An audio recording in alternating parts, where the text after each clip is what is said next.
जो आपको मिल रहा है पता नहीं कि वो आपसे मिल रहा है कि किसी और से मिल रहा है। किसकी रोटी खाने को मिली है मालूम नहीं। एक बार क्या हुआ, एक बहुत फेमस रेस्टोरेंट था, ध्यान से सुनिएगा, बहुत फेमस, लाइन लगी रहती थी। उसके पास एक बहुत बड़े व्यापारी ने अपना ऑफिस खोला और उसने देखा कि ये रेस्टोरेंट बहुत फेमस है तो I should also go there. वो वहां गया, लाइन में खड़ा हुआ। इतना सच में खाना इतना टेस्टी था कि अब वो रोज जाने लगा। तो कुछ दिन बाद उसने एक चीज ऑब्जर्व करी कि जब एकदम भीड़ लगती थी, एक टाइम होता है जब लंच का ऐसी भीड़ लगती थी कि उसी भीड़ में एक बंदा घुस जाता था और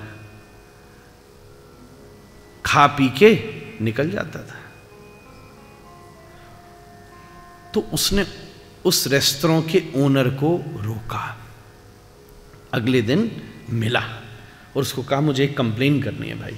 बोल बताइए। बोले जिस समय ये पीक आवर्स होते हैं और क्राउड आता है उसके साथ में ये एक व्यक्ति आ जाता है और बिना बिल पे किए चुपचाप बुफे का सामान फटाफट खा के जैसे भीड़ निकलती है उसके साथ निकल जाता है, तो यू शुड स्टॉप इट। तो बड़ी जोर से हंसा। उसने कहा you are not the first person जिसने मुझे कंप्लेन की है, बहुत सारे लोगों ने कंप्लेन की है, मैं जानता हूं कि वो ऐसा करता। तो वो और चौंका व्यापारी। बोले ऐसा कैसे, आप जानते हो फिर भी नहीं रोकते?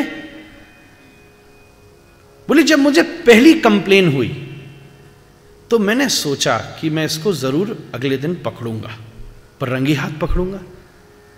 भीड़ के साथ मैंने देखा कि वो अंदर आया, उसने खाया भी और वो वेट कर रहा था और भीड़ के साथ निकला भी। तो मैंने कहा मैं अभी इसको पकड़ूं, देखूं ये जाता कहां है। तो मैं चुपचाप इसके पीछे पीछे गया तो देखा कि ये पास में पिछली गली में भिखारी था, होमलेस था, जो आ जाता था और खा जाता था।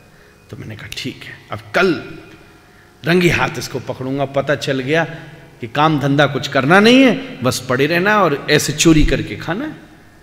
अगले दिन मैं पूरा प्रिपेयर था और मैंने शुरू से ही नजर ठहरा रखी थी जब ये घुसता उसके पहले से। तभी मैंने एक चीज देखी कि मेरा 9 बजे जो पीक आवर्स होता था ब्रेकफास्ट का, ठीक 8:45, 8:30, 8:45 बजे ये आया और दरवाजे के पास बैठा।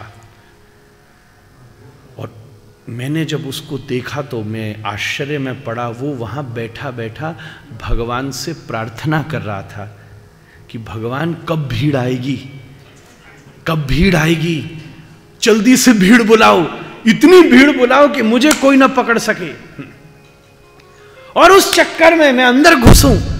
जब मैंने ये प्रार्थना सुनी तो मैं तो आश्चर्य में पड़ा, क्योंकि मैंने सोचा कि मेरा रेस्टोरेंट तो 2 साल से खुला है, पर ये 6 महीने से क्यों भीड़ आ रही है मुझे भी नहीं समझ आ रहा था। आज मालूम चला कि उस एक की प्रार्थना की वजह से मेरा घर चल रहा है। इसलिए कर्तृत्व के अभिमान से निवृत्त हो जाओ।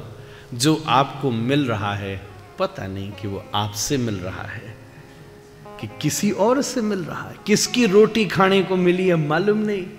किसी के भाग की रोटी थी जिसकी दया से तुमको मिली। अगर कर्म पर ये कंपैशन आ जाए, करुणा जग जाए, ये निराभिमानता आ जाए, तो कर्म से निर्वाण की प्राप्ति।